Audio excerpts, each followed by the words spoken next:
जय राधा माधवा जय कुंज बिहारी जय गोपी जन वल्लभा जय गिरिवरधारी जय गिरिवरधारी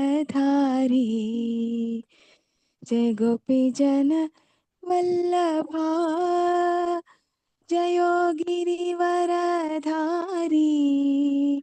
जय गिरिवरधारी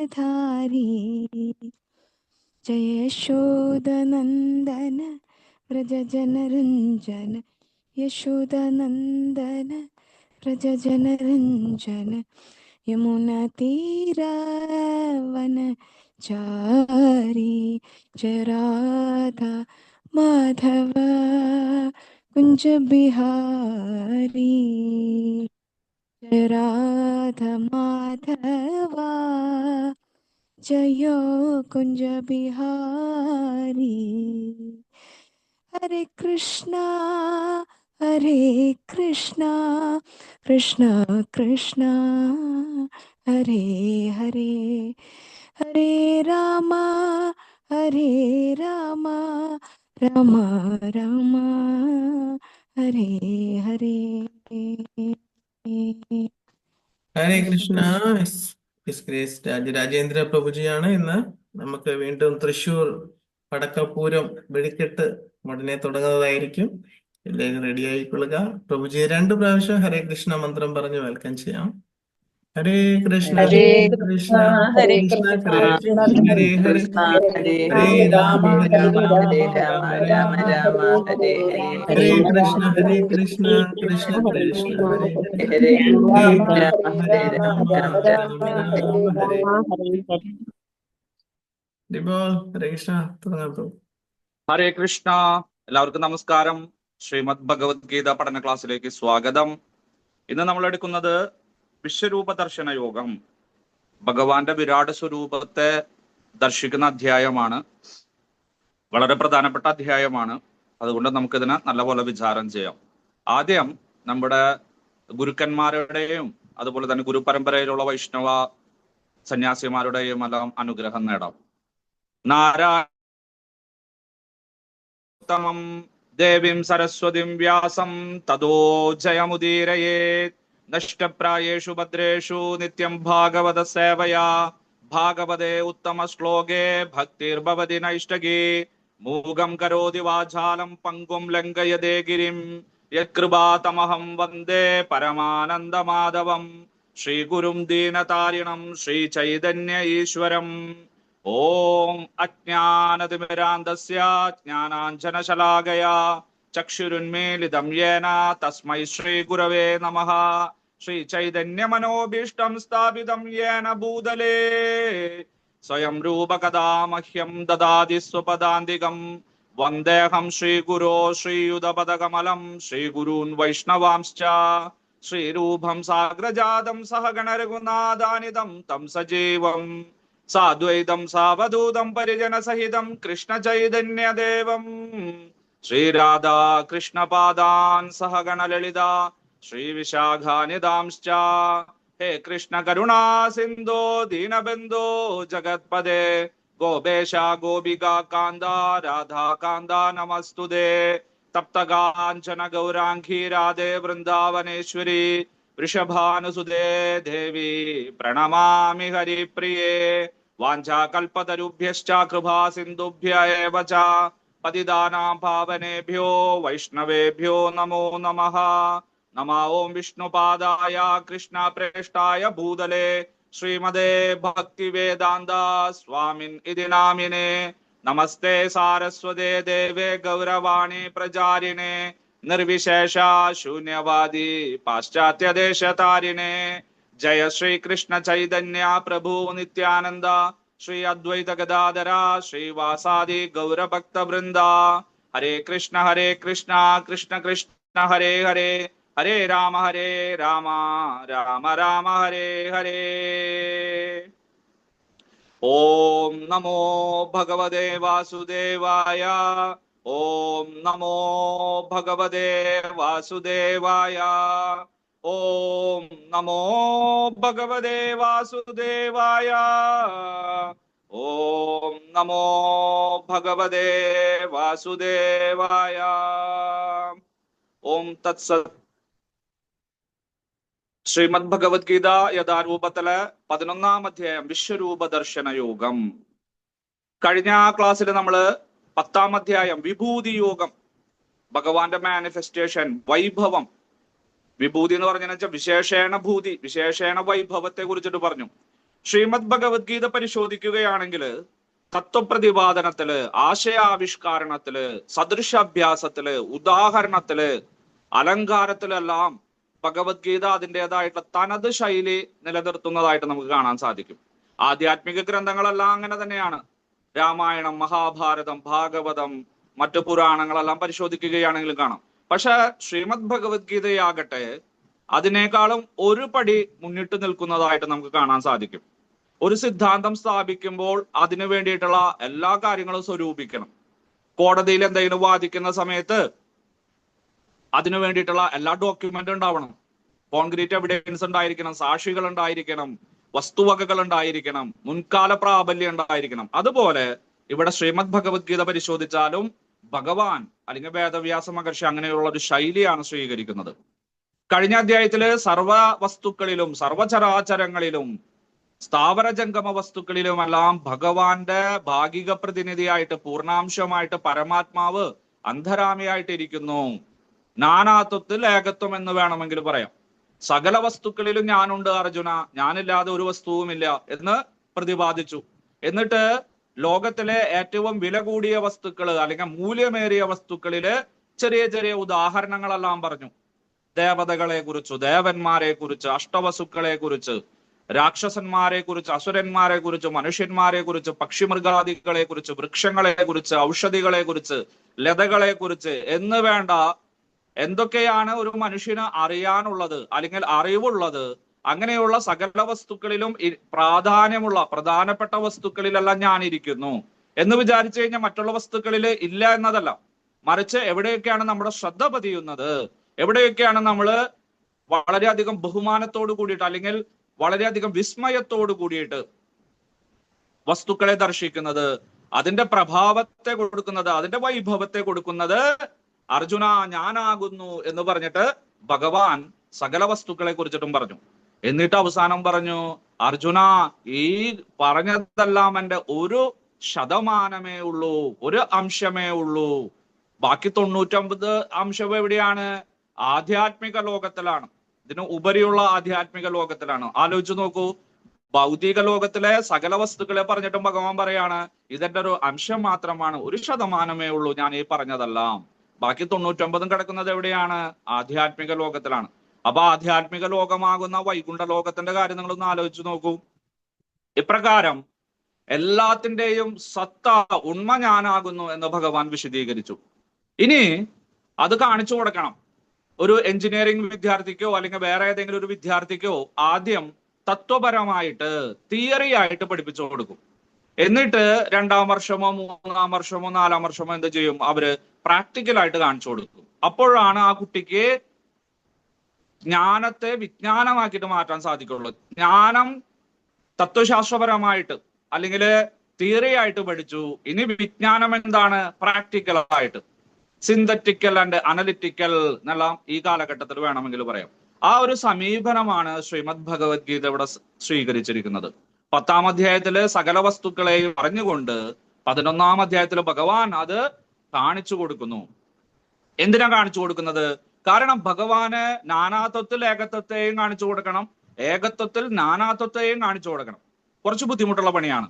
ശരി, എന്താണത് വ്യത്യാസം? അതായത് സകല മൺപാത്രങ്ങളുടെയും സത്ത മണ്ണാണെന്ന് മനസ്സിലാക്കി കൊടുക്കാദ്യം. അത് നല്ല എളുപ്പമാണ്. സർവ സ്വർണ്ണാഭരണങ്ങളിലും സ്വർണമുണ്ട്, സർവ മൺപാത്രങ്ങളിലും മണ്ണുണ്ട്.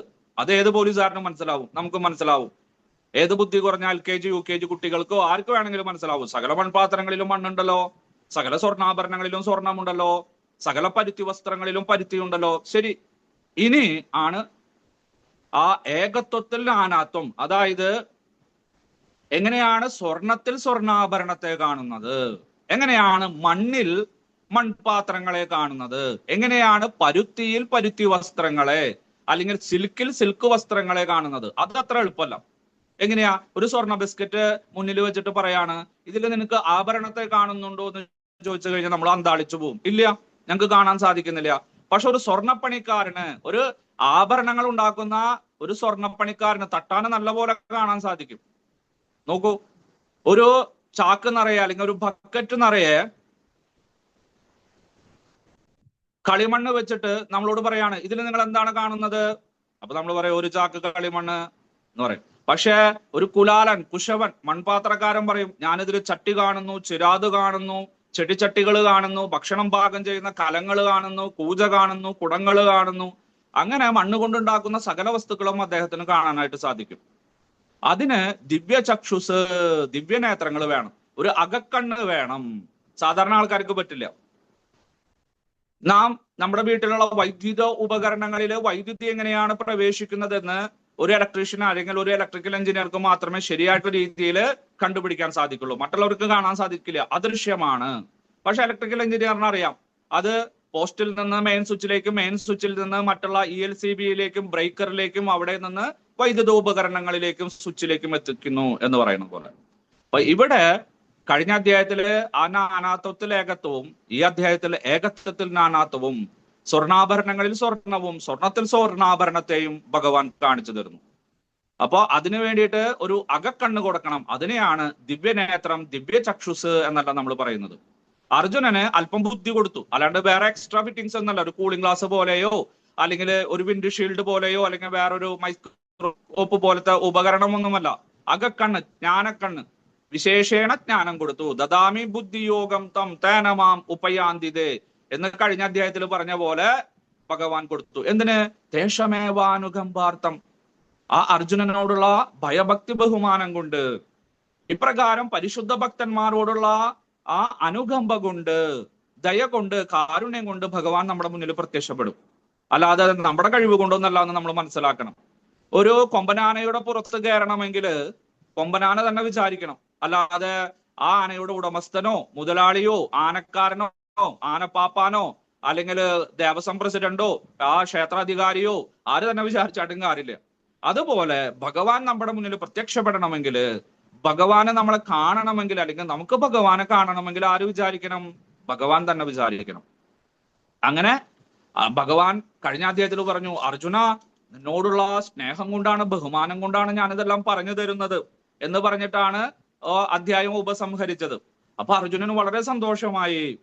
ഭഗവാൻ എന്നോട് ഇത്രയും സ്നേഹമുണ്ടോ, ബഹുമാനമുണ്ടോ, ഞാൻ എന്നെ ശിഷ്യനായിട്ടാണ് സ്വീകരിച്ചിരിക്കുന്നത്. ആ അർജുനന്റെ കണ്ണുകളെല്ലാം നിറഞ്ഞു. അദ്ദേഹം സ്നേഹത്തോടു കൂടിയിട്ട് പറയുവാൻ ആരംഭിച്ചു. അങ്ങനെ അർജുനന്റെ സംഭാഷണത്തോടു കൂടിയിട്ടാണ് 11-ാം അധ്യായമാകുന്ന വിശ്വരൂപ ദർശന യോഗം ഇവിടെ ആരംഭിക്കുന്നത്. എന്താണ് അർജുനൻ പറഞ്ഞത്? അർജുന ഉവാച മദനുഗ്രഹായ പരമം ഗുഹ്യമധ്യാത്മ സംജിതം യത്തയോക്തം വജസ്ത്വേന മോഹോയം വിഗതോ മമ. അലയോ ഭഗവാനെ, ഗോവിന്ദ, തന്റെ മുന്നിലിരിക്കുന്ന വ്യക്തി ഒരു സാധാരണക്കാരനല്ലെന്ന് മനസ്സിലായി. അതുകൊണ്ട് വളരെ ബഹുമാനത്തോടു കൂടിയിട്ട്, സ്നേഹത്തോടു കൂടിയിട്ടാണ് അർജുനൻ ഇവിടെ സംസാരിക്കുന്നത്. 1-ാം അധ്യായത്തിലും 2-ാം അധ്യായത്തിലും കണ്ട അർജുനനെ അല്ല നമ്മൾ ഇവിടെ കാണാൻ സാധിക്കുന്നത്, ഇനി അങ്ങോട്ട് കാണാൻ പോകുന്നത്. കാരണം ആ ബന്ധുഭാവത്തിൽ നിന്ന്, മിത്രഭാവത്തിൽ നിന്ന്, സുഹൃത് ഭാവത്തിൽ നിന്ന് ഗുരുശിഷ്യഭാവത്തിലേക്കും അവിടെ നിന്ന് ഇനി ആ ഭക്തന്റെ അവസ്ഥയിലേക്കുമാണ് ഒരു പരിവർത്തനം നടക്കുന്നത്. ടേണിംഗ് പോയിന്റ് ആണ് ഈ അധ്യായത്തിലെ 2-ാമത്തെ ടേണിംഗ് പോയിന്റ്.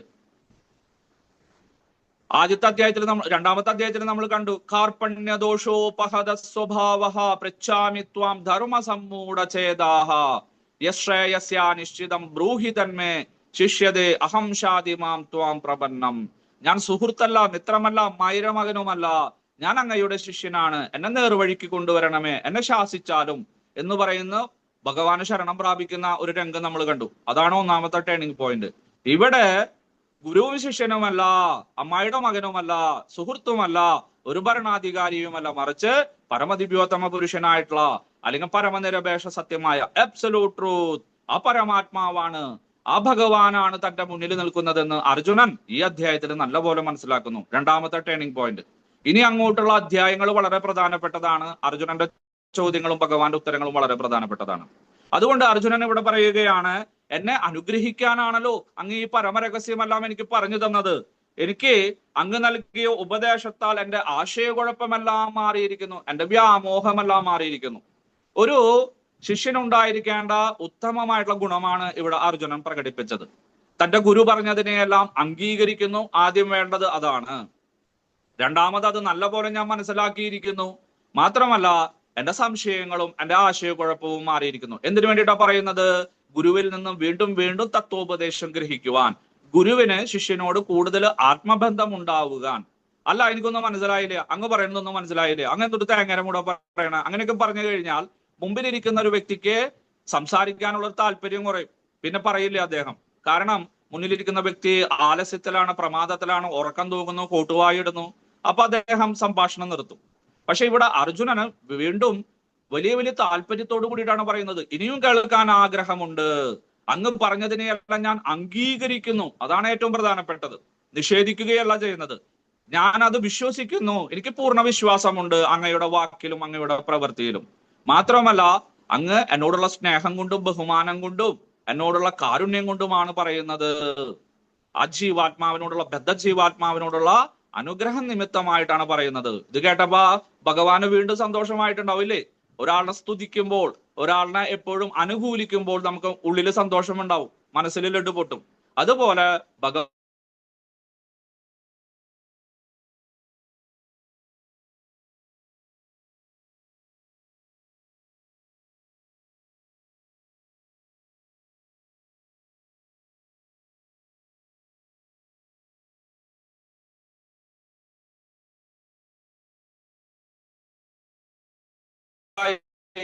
സർവചരാചരങ്ങളിലും ആണ് ഇരിക്കുന്നത് എന്ന് മനസ്സിലായി. അങ്ങയിലും സർവചരാചരങ്ങളും ഇരിക്കുന്നത് എന്ന് മനസ്സിലായി. ഉണ്ടാകുന്നതും നിലനിൽക്കുന്നതും ലയിക്കുന്നതും എല്ലാം അങ്ങയിൽ തന്നെ, അങ്ങില്ലാതെ വേറെ ഒന്നുമില്ല. അതുകൊണ്ട് അങ്ങയുടെ അനന്തമായിട്ടുള്ള വിഭൂതിയെയും ആ വിസ്തരണവും വ്യവഹാരവും എല്ലാം ഞാൻ മനസ്സിലായി. അങ്ങ് ആരാണെന്ന് എനിക്ക് മനസ്സിലായി, അങ്ങയുടെ മാഹാത്മ്യം എന്താണെന്ന് മനസ്സിലായി, അങ്ങയുടെ ഗുണം എന്താണെന്ന് മനസ്സിലായി എന്നെല്ലാം പറഞ്ഞ് ഭഗവാനെ നല്ല പോലെ ഇവിടെ സോപ്പിടുകയാണ്. വീണ്ടും വീണ്ടും വീണ്ടും അദ്ദേഹത്തിൽ നിന്ന് അമൃത തുല്യമായിട്ടുള്ള ഉപദേശങ്ങൾ കേൾക്കാനായിട്ട്. അപ്പൊ ഒരു ഭഗവത്ഗീത വിദ്യാർത്ഥി ഇങ്ങനെയായിരിക്കണം. തന്റെ ആധ്യാത്മിക ഗുരുവിൽ നിന്ന് അല്ലെങ്കിൽ മാർഗദർശികളായിട്ടുള്ള സീനിയർ ഭക്തന്മാരിൽ നിന്നെല്ലാം തത്വം ഗ്രഹിക്കണമെങ്കിൽ, അല്ലെങ്കിൽ അവരിൽ നിന്ന് നല്ല ജ്ഞാനം ലഭിക്കണമെങ്കിൽ ഇങ്ങനെയുള്ള വാക്കുകളെല്ലാം പറയണമെന്ന് സാരം. അല്ലാതെ അവരെ ഒരിക്കലും നിരുത്സാഹപ്പെടുത്തരുത്, അവർക്ക് അറിവില്ല എന്ന് പറയരുത്, അവരെ കുറ്റം പറയരുത്. എപ്പോഴും വിനീതമായിട്ട് താഴ്ന്ന നിലത്തെ നീരോടെന്ന് പറയണമാര് എപ്പോഴും താഴ്ന്ന നിലത്താണ് നാം സ്വീകരിക്കേണ്ടത്. എന്നിട്ട് തന്റെ ആഗ്രഹം പ്രകടിപ്പിക്കുകയാണ് പറയുന്നത്. സോപ്പിട്ടത് കൊണ്ട് മാത്രമായില്ല, തന്റെ ആവശ്യങ്ങളും ആഗ്രഹങ്ങളും എല്ലാം പ്രകടിപ്പിക്കുകയും വേണം. ഏതമേതത്വദാത്മത്വം ആത്മാനം പരമേശ്വര ദൃഷ്ടുമിച്ഛാമി തേ രൂപം ഐശ്വരം പുരുഷോത്തമാ മന്യസേ യദി തച്ഛക്യം മയാ ദൃഷ്ടുമിതി പ്രഭോ യോഗേശ്വരത്തദോ മേ ത്വം ആത്മാമവ്യയം. അല്ലയോ ഭഗവാനെ, പരമനിരപേക്ഷ സത്യമാണ് അങ്ങ്. അങ്ങയുടെ വിഭിന്നാംശമായിട്ടുള്ള ജീവസത്തകളെ കുറിച്ചും ആത്മാവിനെ, ഈശ്വരനെ കുറിച്ചും അങ്ങ് പറഞ്ഞു. അതെല്ലാം ഞാൻ അംഗീകരിക്കുന്നു, അതെല്ലാം ശരി തന്നെയാണ്. അങ്ങനെയുള്ള ആ രൂപത്തെ എനിക്ക് കാണാൻ ആഗ്രഹമുണ്ട്. എല്ലാം നിറഞ്ഞു നിൽക്കുന്ന വിശ്വരൂപത്തെ, വിരാട് സ്വരൂപത്തെ കാണാൻ ആഗ്രഹമുണ്ട്. അങ്ങ് ഇപ്പൊ സാധാരണ ദ്വിഭുജ രൂപത്തില്, ശ്യാമസുന്ദര രൂപത്തിലാണ് നിൽക്കുന്നത്. പക്ഷെ ഞാൻ ഇത് എല്ലാമാണ്, ഞാൻ സർവചരാചരങ്ങളിൽ നിറഞ്ഞു നിൽക്കുന്നു എന്നൊക്കെ അങ്ങ് പറഞ്ഞു. അങ്ങനെ ഒരു രൂപമുണ്ടോ യഥാർത്ഥത്തിൽ? ആളുകളൊക്കെ പറയുന്നുണ്ട് അങ്ങനെ ഒരു രൂപമുണ്ടെന്ന്. പക്ഷെ ഞാൻ കണ്ടിട്ടില്ല. എനിക്ക് ഭയമുണ്ട്, കാണാനുള്ള ആഗ്രഹവുമുണ്ട്. എന്നിട്ട് വളരെ സൂത്രശാലിയായിട്ടുള്ള അർജുനൻ വീണ്ടും താഴ്ന്ന നിലയിലേക്ക് വന്നിട്ട്, താഴ്ന്ന നിലയിലേക്ക് എന്ന് പറഞ്ഞെന്ന് വെച്ചാൽ ഭഗവാനെ സന്തോഷിപ്പിക്കുവാനായിട്ട് പൂർണ്ണമായിട്ടുള്ള ശരണാഗതിയോട് കൂടിയിട്ട് ഇവിടെ പറയുകയാണ്, ഭഗവാനെ ആ രൂപം കാണുവാൻ ഈ ഉള്ളവൻ യോഗ്യനാണെന്ന് തോന്നുന്നെങ്കിൽ മന്യസീയതി തച്ഛക്യം. നോക്കണേ, അർജുനന്റെ കാഴ്ചപ്പാട് നോക്കൂ നിങ്ങള്. അദ്ദേഹത്തിന്റെ മിഥ്യാഹങ്കാരവും ദുരഭിമാനവും എല്ലാം മാറ്റിവെച്ചുകൊണ്ട് ഭഗവാന്റെ വിശ്വരൂപം കാണുവാനായിട്ട്, കാര്യം കാണാനായിട്ട് നമ്മൾ ഓരോ കാര്യങ്ങൾ ചെയ്യുന്ന പോലെ ഇവിടെ ഭഗവാനോട് പറയാണ്, ഭഗവാനെ ഈയുള്ളവൻ അധികം വിഡ്ഢിയാണ്, ബുദ്ധിയൊന്നുമില്ല. എനിക്ക് അങ്ങയുടെ വിശ്വരൂപം കാണാൻ യോഗ്യതയുണ്ടെങ്കിൽ മാത്രം അങ്ങേക്ക് തോന്നുന്നുവെങ്കിൽ ആ രൂപം കാണിച്ചു തരണേ. എനിക്ക് യാതൊരു ബുദ്ധിയില്ല, എനിക്ക് കാണാൻ യാതൊരു യോഗ്യതയില്ല, വേണ്ട, വിട്ടേക്കൂ, എന്നെ ഉപേക്ഷിച്ചേക്കൂ, എനിക്കൊരു കുഴപ്പമില്ല, ഒരു വിഷമമില്ല എന്ന് പറഞ്ഞ് ഒരു സെന്റിമെന്റൽ ഭാവമാണ് ഇവിടെ ആരെടുക്കുന്നത്? അർജുനൻ എടുക്കുന്നത്. ഭഗവാന് മനസ്സിലായി. കാരണം ഹൃദയത്തിൽ ആരാണ് ഇരിക്കുന്നത്? അന്തരാമിയായിട്ടുള്ള ഭഗവാൻ. എന്നാലും തന്റെ ശിഷ്യൻ പറയുന്നതല്ലേ, തന്റെ ഭക്തൻ പറയുന്നതല്ലേ, എങ്ങനെ തള്ളിക്കളയാൻ പറ്റാ എന്ന് വിചാരിച്ച് ഭഗവാൻ പറഞ്ഞു, തീർച്ചയായിട്ടും കാണിച്ചു തരാം, അതിനെന്താ. കാരണം അർജുനൻ ചോദിച്ചത് യഥാർത്ഥത്തിൽ അർജുനന് വേണ്ടിയല്ല. അർജുനൻ ഇതെല്ലാം സ്ഥിരീകരിച്ചു. അർജുനൻ ബുദ്ധിമാനാണ്, വേദശാസ്ത്ര പുരാണങ്ങളെല്ലാം നല്ലപോലെ അഭ്യസിച്ചവനാണ്, ഭഗവാനെ കുറിച്ചിട്ട് നല്ലപോലെ അറിയുന്നവനാണ്. അപ്പൊ ഭഗവാൻ പരമനിരപേക്ഷ സത്യമാണെന്നും അദ്ദേഹമാണ് ആധ്യാത്മിക ലോകങ്ങളുടെയും ഭൗതിക ലോകങ്ങളുടെയും സൃഷ്ടിസ്ഥിതി സംഹാരമൂർത്തിയാണെന്നെല്ലാം നല്ലപോലെ മനസ്സിലായിട്ടുണ്ട്. സച്ചിദാനന്ദ സ്വരൂപനാണെന്ന് മനസ്സിലായി.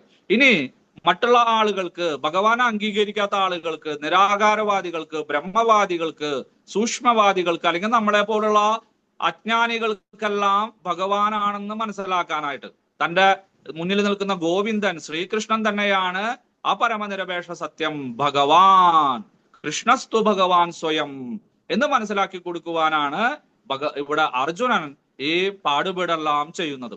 അല്ലാണ്ട് അർജുനന് വേണ്ടിയിട്ടല്ല. അർജുനന് ആഗ്രഹമുണ്ട്, വാസ്തവം തന്നെയാണ്. പക്ഷെ അതിനേക്കാളും കൂടുതൽ സാധാരണ ജനങ്ങൾക്ക് മനസ്സിലാക്കി കൊടുക്കുവാനാണ്. ചില ക്ലാസ്സുകളില് ചില ക്ലാസ് എടുക്കുന്ന ആളുകൾ ചിലപ്പോൾ ചോദിക്കും, ആർക്കെങ്കിലും എന്തെങ്കിലും ചോദിക്കാനുണ്ടോ? അപ്പൊ സീനിയേഴ്സ് അല്ലെങ്കിൽ അറിയാവുന്ന ക്ലാസ് എടുക്കുന്ന ആളുകൾ തന്നെ ചോദ്യം ചോദിക്കുന്നതായിട്ട് കാണാൻ സാധിക്കും. അപ്പൊ നമ്മൾ വിചാരിക്കും, അയ്യേ, ഈ പ്രഭുവിന് ഇതൊന്നും അറിയില്ലേ, അങ്ങനെ വിചാരിക്കും. പക്ഷെ ആ പ്രഭു ചോദിക്കുന്നത് ആർക്ക് വേണ്ടിയിട്ടാണ്? നമ്മൾക്ക് വേണ്ടിയിട്ടാണ്. നമ്മൾ ലജ്ജ കാരണം, അപകർഷതാബോധം കാരണം നമ്മൾ മിണ്ടാതിരിക്കുക. അവിടെ ഇതിൽ നമ്മൾ മൊബൈൽ ഫോണും ചൊരണ്ടിയിരിക്കും. അപ്പൊ നമുക്ക് വേണ്ടിയിട്ടാണ് ആര് ചോദിക്കുന്നത്? ആ സീനിയർ ഭക്തൻ ചോദിക്കുന്നത്. അതുപോലെ ഇവിടെ നമ്മളെ പോലുള്ള ബദ്ധാത്മാക്കൾക്ക് വേണ്ടിയിട്ട് അർജുനൻ പറയുന്നു, അല്ലയോ ഭഗവാനെ, ഗോവിന്ദ, കൃഷ്ണ, പ്രഭോ, പരമേശ്വര, യോഗേശ്വര, അങ്ങ് പറഞ്ഞ കാര്യങ്ങളെല്ലാം വിശ്വസിക്കുവാനായിട്ട് കാണിച്ചു തരണം. പറഞ്ഞത് കൊണ്ടായില്ല. എപ്പോഴാണ് നാം പഠിച്ച കാര്യങ്ങളെല്ലാം നമ്മുടെ കൺമുമ്പില് പ്രകടമായിട്ട് തോന്നുന്നത്, അപ്പൊ നമ്മൾക്ക് കൂടുതൽ വിശ്വാസം വരും അതിനെയാണ് വിജ്ഞാനം എന്ന് പറയുന്നത്. ജ്ഞാനത്തെ വിജ്ഞാനമാക്കിയിട്ട് മാറ്റിയെടുക്കണം. അതുപോലെ ഇവിടെ കഴിഞ്ഞ അധ്യായത്തിൽ ഭഗവാൻ പറഞ്ഞ കാര്യങ്ങളെല്ലാം കാണണമെന്നുള്ള തീവ്രമായിട്ടുള്ള ആഗ്രഹം അർജുനനുണ്ടായി. അർജുനൻ തന്റെ ആഗ്രഹം പ്രകടിപ്പിക്കുകയും ഭഗവാൻ അതിനെ സമ്മതിക്കുകയും ചെയ്തു.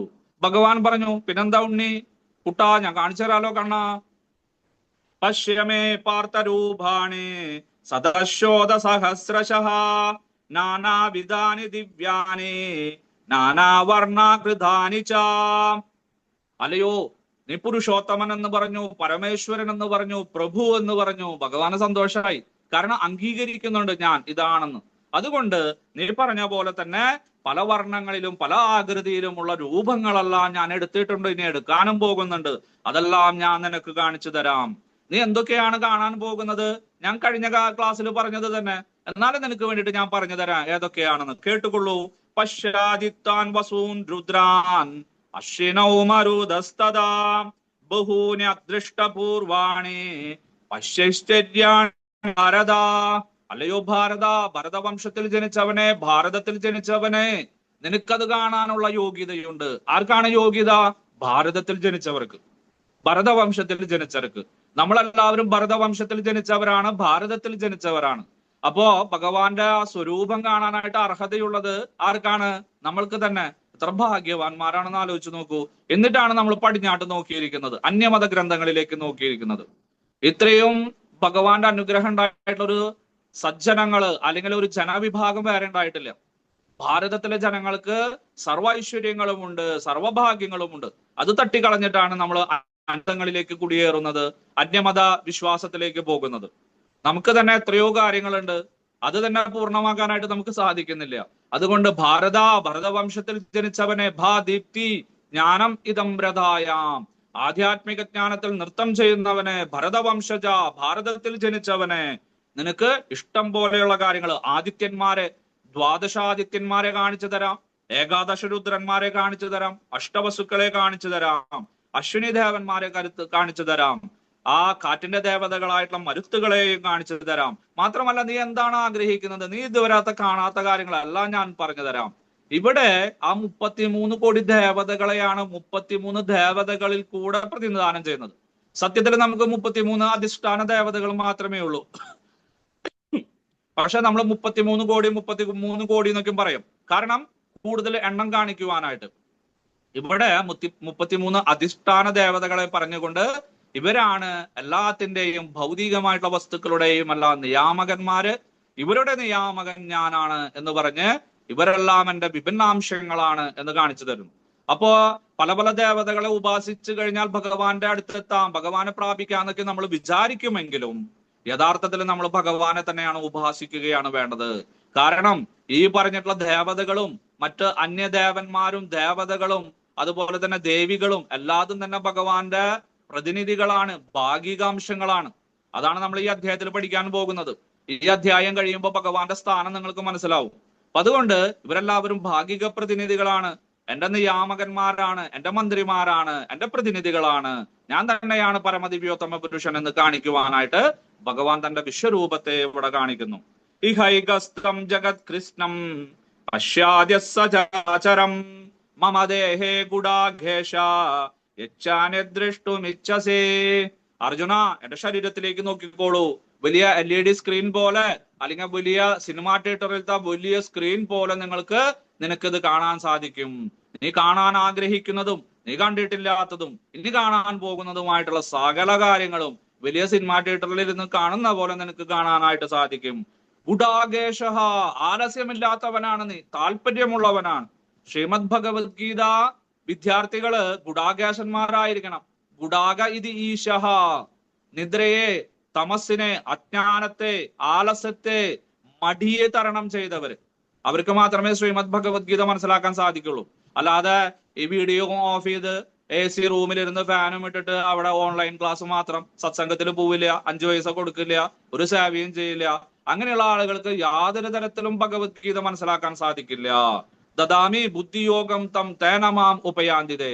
പക്ഷെ ആരാണ് എന്നെ മനസ്സിലാക്കിയിട്ട് അതിൽ താല്പര്യമുള്ളവനായിട്ട് സേവകളെല്ലാം ചെയ്തുകൊണ്ട് ഓൺലൈൻ ക്ലാസ്സുകളെല്ലാം വളരെ ഇടയ്ക്ക് മാത്രം കേട്ട് ഓഫ്ലൈൻ ക്ലാസ്സുകളിൽ നേരിട്ടുള്ള സത്സംഗത്തിൽ പോകുന്നത്, അവർക്ക് മാത്രമേ ഞാൻ എന്റെ ഭാവത്തെ പ്രകടിപ്പിക്കുകയുള്ളൂ, എന്റെ ബുദ്ധി വൈഭവം അവർക്ക് നൽകുകയുള്ളൂ എന്ന് ഭഗവാൻ അനേകം തവണ പറയുന്നുണ്ട്.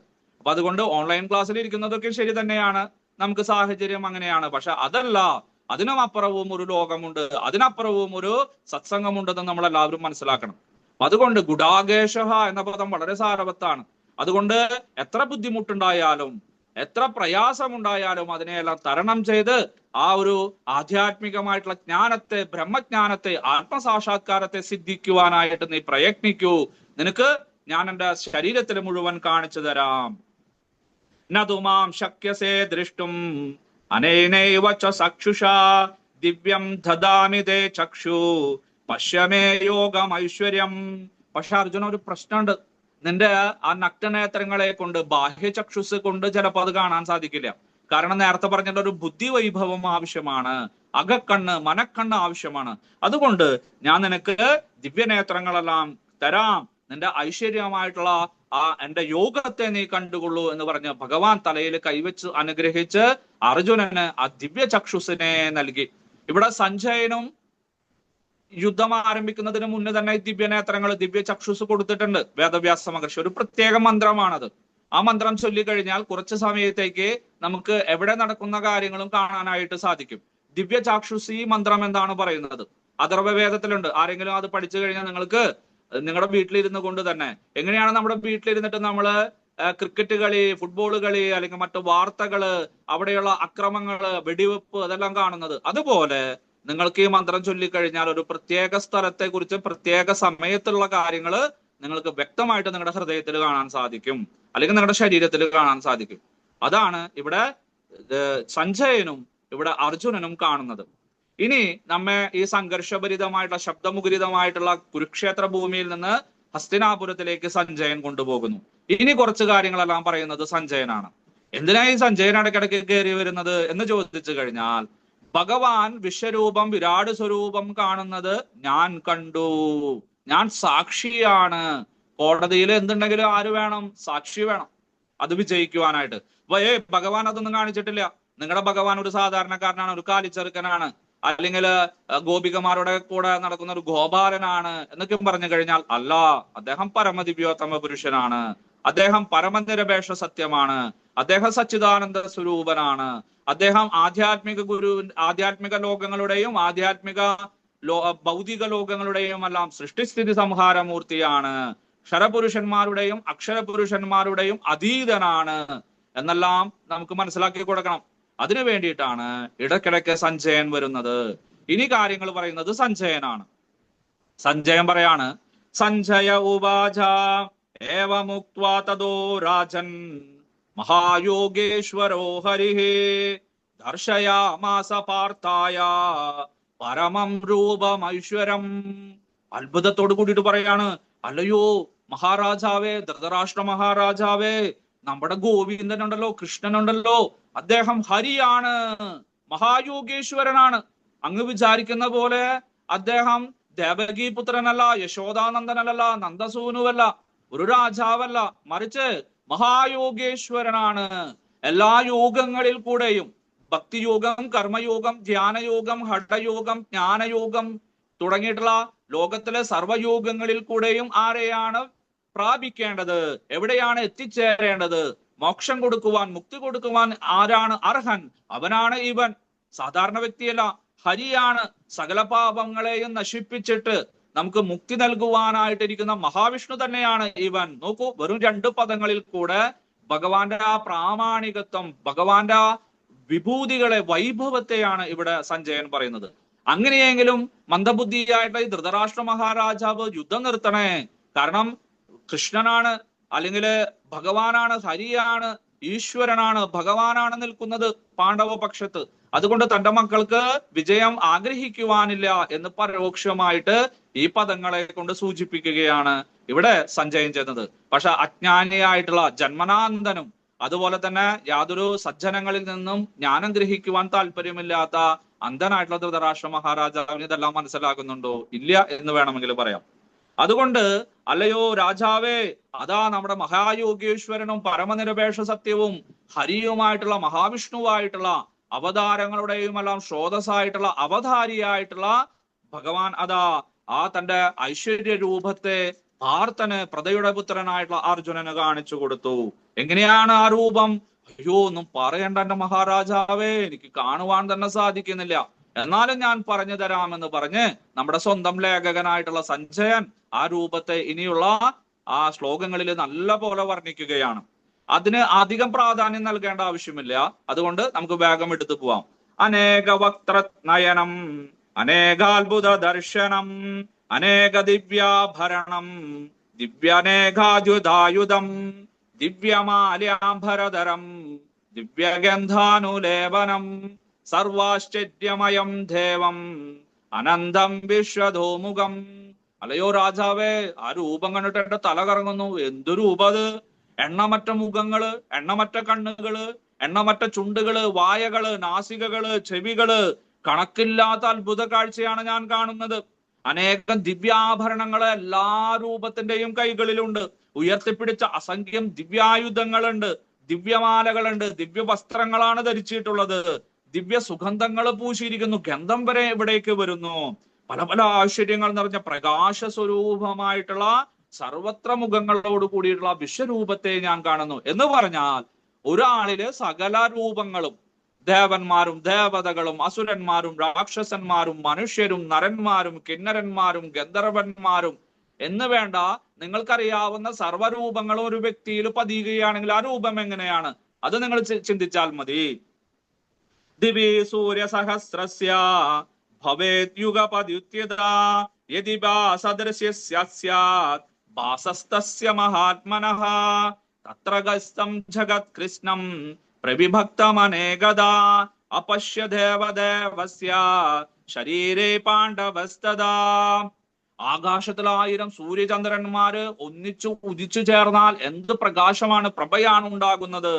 ആ മഹാത്മാവിന്റെ, നമ്മുടെ മഹായോഗേശ്വരനായിട്ടുള്ള ഹരിയുടെ രൂപം അതിന് തുല്യമാണ് അർജുന, ധൃതരാഷ്ട്ര മഹാരാജാവേ, അല്ലെങ്കിൽ അതിനേക്കാളും കൂടുതലാണ്. അനേക പ്രകാരത്തിൽ വിഭജിക്കപ്പെട്ടിരിക്കുന്ന ജഗത്തിനെ മുഴുവനും ഒന്നിച്ച് എനിക്ക് അമഹാത്മാവിന്റെ രൂപത്തിൽ കാണാൻ സാധിക്കുന്നു. ഇത് കേട്ടതോട് കൂടിയിട്ട്, ഇത് കണ്ടതോട് കൂടിയിട്ട് അർജുനന്റെ തല കറങ്ങി മോഹാത്സ്യം സംഭവിച്ചു. അല്ലയോ ധൃതരാഷ്ട്ര മഹാരാജാവേ, അതാ നമ്മുടെ ഉണ്ണി അർജുനൻ അവിടെ എന്തൊക്കെയോ സംഭവിക്കുന്നുണ്ട്. എന്താണ് സംഭവിക്കുന്നത്? അദ്ദേഹം മരിച്ചു, തല കറങ്ങി വീണു എന്നാണ് ഇവിടെ ധൃതരാഷ്ട്ര മഹാരാജാവിന് ചോദിക്കാനുണ്ടായിരുന്നത്. അദ്ദേഹം ശബ്ദം കുറച്ച് സഞ്ജയൻ പറഞ്ഞു, തദസ്സാ വിസ്മയാവിഷ്ട ഹൃഷ്ടരോമാ ധനഞ്ജയ പ്രണമ്യ ശിരസാ ദേവം കൃതാഞ്ജലിരഭാഷത. അല്ലയോ ധൃതരാഷ്ട്ര മഹാരാജാവ്, ഇത്രയും ദൂരെ ഇരുന്നിട്ട് എനിക്ക് കണ്ടിട്ട് രോമാഞ്ചം ഉണ്ടാവുന്നു, വിസ്മയം ഉണ്ടാവുന്നു. അപ്പൊ തൊട്ടു മുന്നിൽ നിൽക്കുന്ന അർജുനന്റെ അവസ്ഥ അങ്ങ് ആലോചിച്ച് നോക്കൂ. അദ്ദേഹത്തിന് രോമാഞ്ചം അടിക്കടി ഉണ്ടായിക്കൊണ്ടിരിക്കുന്നു, ഇങ്ങനെ നിന്ന് വിറയ്ക്കുന്നു അദ്ദേഹം. എന്നിട്ട് അദ്ദേഹം പ്രണമ്യ ശിരസ് കുനിച്ചുകൊണ്ട് വീണ്ടും വീണ്ടും നമസ്കരിച്ചുകൊണ്ട് കണ്ണുനീരെല്ലാം വരുത്തിക്കൊണ്ട് അദ്ദേഹം തൊണ്ടയിടറിക്കൊണ്ട് പറഞ്ഞു. ധൃതരാഷ്ട്ര മഹാരാജാവ് ചോദിച്ചു, എന്താ പറഞ്ഞത്? അദ്ദേഹത്തിന്റെ വായിൽ നിന്ന് കേട്ടുകൊള്ളൂ എന്ന് പറഞ്ഞു. അർജുന ഉവാച പശ്യാമി ദേവാംസ്തവ ദേവദേഹേ സർവാംസ്തദാ ഭൂതവിശേഷ സംഘാൻ ബ്രഹ്മാണമീശം കമലാസനസ്ഥം ഋഷീംശ്ച സർവാനുരഗാംശ്ച ദിവ്യാൻ. അല്ലയോ ഭഗവാനെ, ഇപ്പോഴാണ് ഭഗവാൻ എന്ന് വിളിക്കുന്നത്. ഇതുവരെയ്ക്കും ഗോവിന്ദ കൃഷ്ണ എന്നാണ് പറയുന്നത്. ഇവിടെ ദേവദേവ, തന്റെ മുന്നിൽ നിൽക്കുന്ന ആളാണെന്ന് പറഞ്ഞു. രണ്ടാമത്തെ ടേണിംഗ് പോയിന്റ്. അങ്ങ് ഭഗവാനാണ്, അങ്ങ് ഈശ്വരനാണ്, ഞാൻ അംഗീകരിക്കുന്നു. അങ്ങയുടെ രൂപത്തില് ഞാൻ എല്ലാത്തിനെയും കാണുന്നു. ദേവന്മാരെ കാണുന്നു, ദേവതകളെ കാണുന്നു, നേരത്തെ പറഞ്ഞ ആദിത്യന്മാരെയും രുദ്രന്മാരെയും അഷ്ടവസുക്കളെയും മരുത്തുക്കളെയും ഗന്ധർവന്മാരെയും യക്ഷസുകളെയും എല്ലാം കാണുന്നു. മാത്രമല്ല സകല ജീവജാലങ്ങളുടെ സൃഷ്ടിയെ സ്ഥിതി സംഹാരമൂർത്തിയായിട്ടുള്ള ആ കമലത്തില് താമരയിലിരിക്കുന്ന ബ്രഹ്മാവിനെയും പ്രജാപതികളെയും കാണുന്നു. അദ്ദേഹത്തിന്റെ മക്കളായിട്ടുള്ള സപ്തർഷികളെ കാണുന്നു, സനകാദികളെ കാണുന്നു, ദിവ്യ സർപ്പങ്ങളായിട്ടുള്ള വാസുകി, അനന്തൻ അവരെയും കാണുന്നു. എന്ന് വേണ്ട സകലതിനെയും ഞാൻ കാണുന്നു. അനേക ബാഹൂദര വക്ത്രനേത്രം പശ്യാമി ത്വാം സർവദോ അനന്തരൂപം നാന്തം ന മധ്യം ന പുനസ്തവാദിം പശ്യാമി വിശ്വേശ്വര വിശ്വരൂപ കിരീടിനം ഗിദിനം ചക്രിണം ച തേജോരാശിം സർവദോ ദീപ്തമന്ദം പശ്യാമി ത്വം ദുർനിരീക്ഷം സമന്ധാത് ദീപ്താനർക്കദിദ്മ പ്രമേയം. അസംഖ്യം കൈകളോട് കൂടിയിട്ട്, അസംഖ്യം വയറുകളോട് കൂടിയിട്ട്, വായകളോട് കൂടിയിട്ട്, ചെവികളോട് കൂടിയിട്ട്, കണ്ണുകളോട് കൂടിയിട്ട്, മൂക്കുകളോട് കൂടിയിട്ട്, അനന്തരൂപനായിട്ട് എവിടെ നോക്കിയാലും, കുരുക്ഷേത്ര ഭൂമിയിൽ എവിടെ നോക്കിയാലും അങ്ങ് നിറഞ്ഞു നിൽക്കുന്നു. അല്ലയോ വിശ്വേശ്വര വിശ്വരൂപ ജഗത്പദേ ദേവദേവ, അങ്ങയുടെ അറ്റവും അവസാനവും ഞാൻ കാണുന്നില്ല. അടിമുടി എന്നൊക്കെ പറയില്ലേ നമ്മള്, ഒരു കാല ഭൂമിയിൽ ഒരു തല ആകാശത്ത് എന്നൊക്കെ പറയുന്ന എനിക്ക് നിറഞ്ഞു നിൽക്കുന്നു, കാണുവാൻ സാധിക്കുന്നില്ല. മറ്റു രാജാക്കന്മാരൊക്കെ എവിടെ പോയി? ആനകള് കുതിരകളും രഥങ്ങളും എവിടെ പോയി? എവിടെ നോക്കിയാലും അങ്ങാണെന്ന്. ജഗത്ത് മുഴുവൻ നിറഞ്ഞു നിൽക്കുന്നു. സർവ്വതിലും അങ്ങുണ്ട്, എല്ലാത്തിലും അങ്ങുണ്ട്. ആ ഒരു നാനാത്വത്തിലെ ഏകത്വത്തെയും ഏകത്വത്തിലെ നാനാത്വത്തെയും ഇവിടെ അർജുനൻ വിശദീകരിച്ചു തരുന്നു. കിരീടം ഖദം ചക്രം പത്മം ഇവയോട് കൂടിയിട്ടുള്ള തേജോമയനായിട്ടുള്ള പ്രകാശസ്വരൂപിയായിട്ട് നിൽക്കുന്നു. ജ്വലിക്കുന്ന അഗ്നിയുടെയും സൂര്യന്റെയും പ്രഭയുള്ളവനാണ് അങ്ങ്. എനിക്ക് കാണാൻ സാധിക്കുന്നില്ല, എന്റെ കണ്ണെല്ലാം അടഞ്ഞു പോകുന്നു, എന്റെ കണ്ണെല്ലാം മഞ്ഞളിച്ചു പോകുന്നു.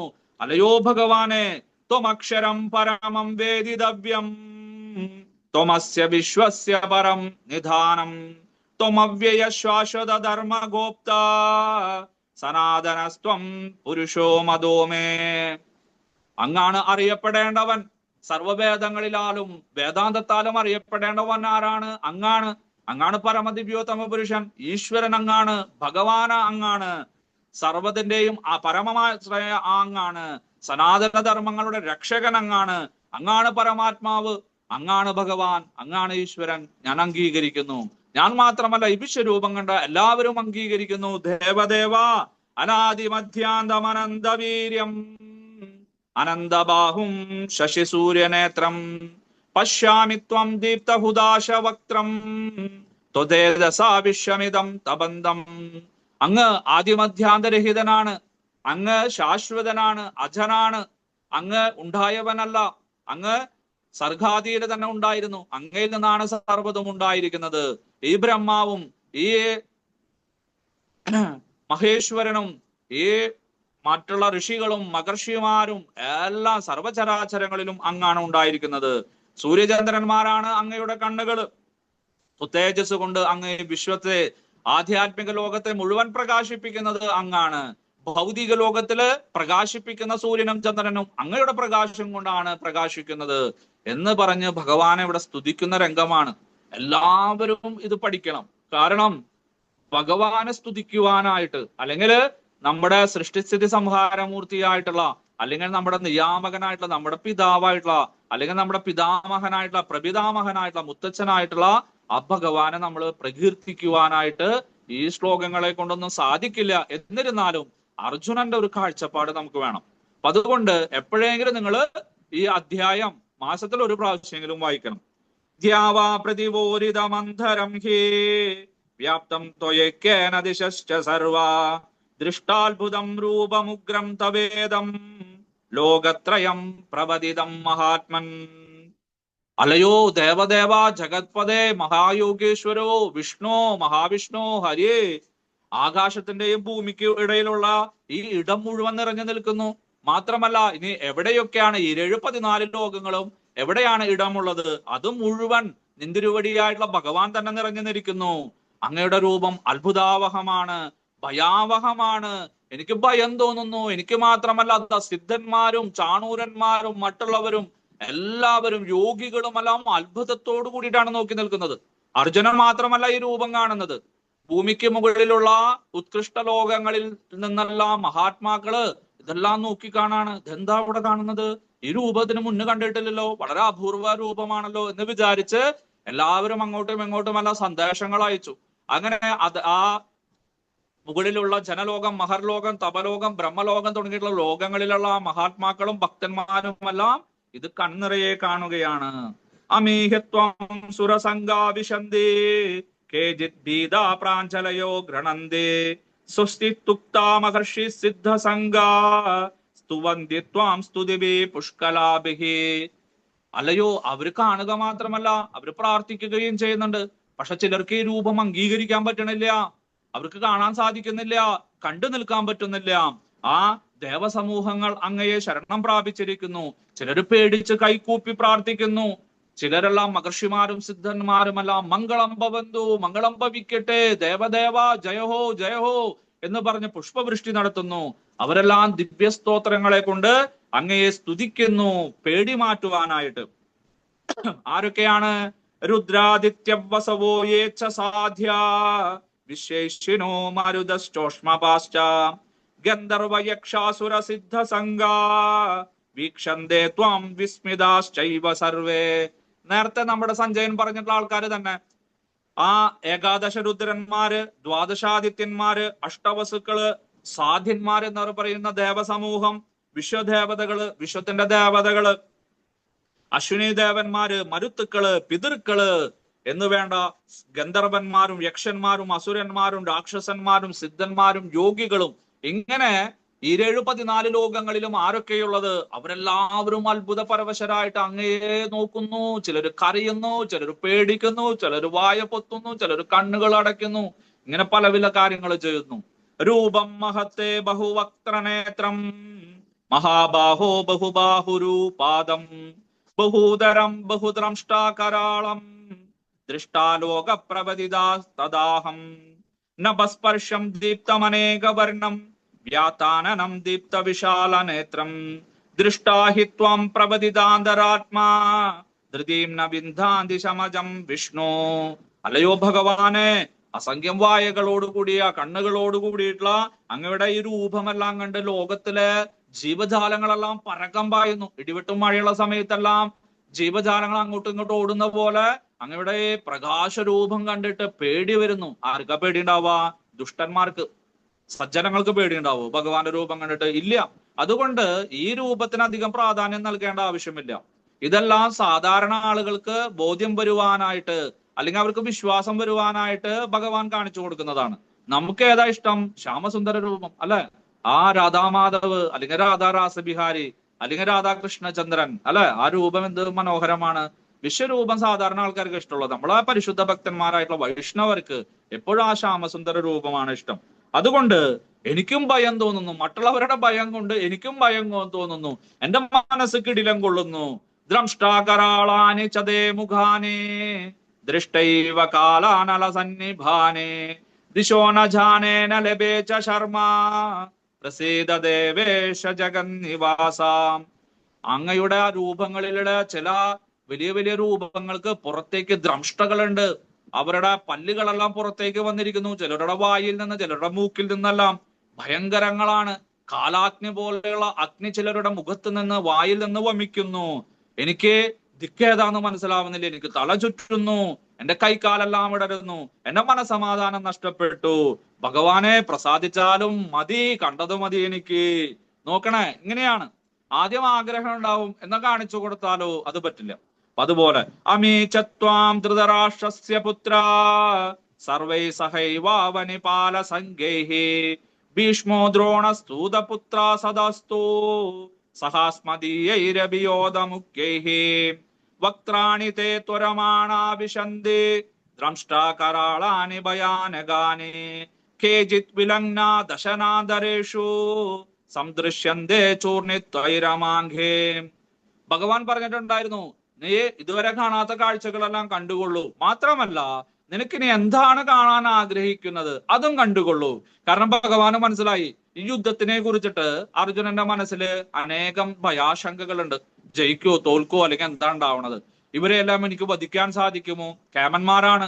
സ്വച്ഛന്ത മൃത്യുവായിട്ടുള്ള ധൃതരാഷ്ട്ര ഭീഷ്മപിതാമഹൻ, അനേകം ആയുധങ്ങൾ, ബ്രഹ്മാസ്ത്രം വരെ അറിയാവുന്ന കർണൻ, ദ്രോണര്, അശ്വത്ഥാമാവ്, അതുപോലെ തന്നെ ഗദായുദ്ധങ്ങളെല്ലാം അറിയുന്ന ദുര്യോധനനും സഹോദരന്മാരും, പിന്നെ മറ്റനേകം മഹാരഥന്മാര്. അതുകൊണ്ട് ചെറിയൊരു ഭയവും ഒക്കെ ഉണ്ട്, ശങ്കകളൊക്കെ ഉണ്ട്.